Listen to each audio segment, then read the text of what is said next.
যুবক ছেলে যুব সম্প্রদায় তাদের হাতে পতাকা তুলে দেব। আমরা বাগেশ্বর অঞ্চলের কয়েকটা যুবককে দেখেছিলাম যারা বিপথে পরিচালিত হয়েছে, যিনি 84 সাল থেকে রাজনীতি করছেন, যিনি সারা ভারতবর্ষকে নেতৃত্ব দিচ্ছেন, তাকে এসে বলছে গো ব্যাক।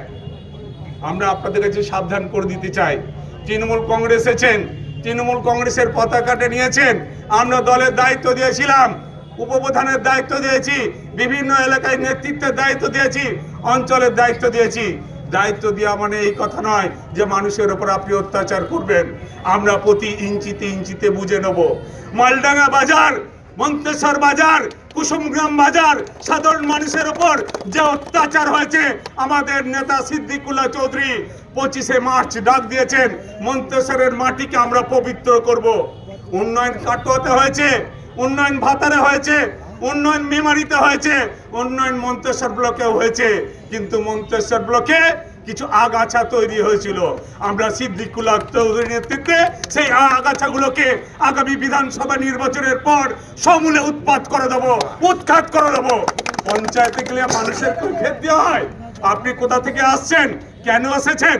পঞ্চায়েতে একটা সার্টিফিকেট দেওয়ার জন্য অর্থ দাবি করা হয়।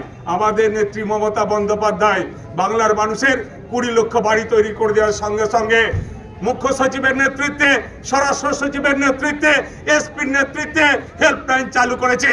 যদি বাংলা আবাস যোজনা করে দেওয়ার জন্য কেউ টাকা চায়, আমাদেরকে ফোন করে জানাবেন।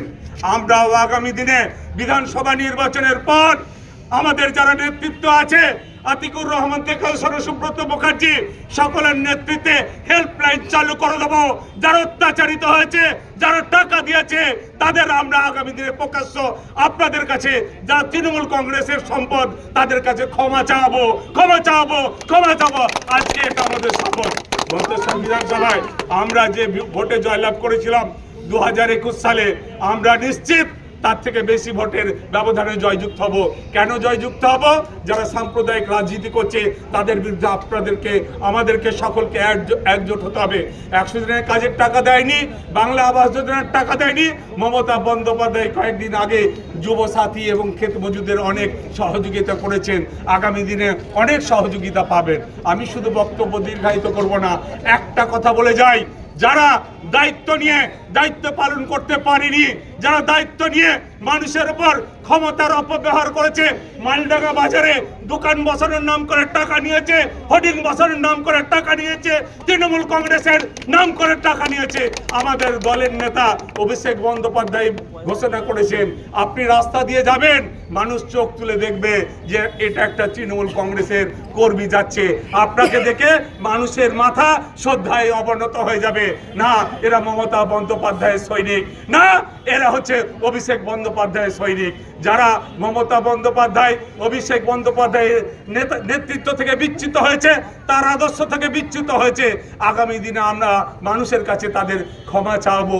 আমরা আপনাদের কাছে ক্ষমা চাইছি।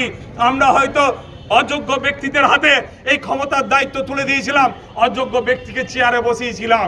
আমরা আমাদের ভুলটা সংশোধন করব।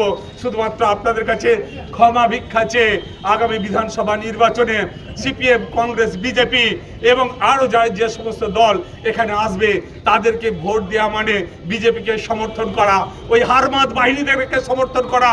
আপনার নিজের অধিকার আপনার পাড়াতে, আপনার বুথে, আপনার অঞ্চলে, বাঘাসনে মালডাঙ্গা বাজারে প্রতিষ্ঠা করার জন্য আমাদের যে সমস্ত তরতাজা এক ঝাঁক নেতৃত্ব বেরিয়েছে, তাদের নেতৃত্বকে প্রতিষ্ঠা করার জন্য এবং সিদ্দিকুল্লাহ চৌধুরীর সুশাসনকে প্রতিষ্ঠা করার জন্য আপনারা আগামী 29 এপ্রিল, 15ই বৈশাখ তৃণমূলের জোড়াফুল চিহ্নে ব্যাপকভাবে ভোট দিয়ে জয়যুক্ত করবেন।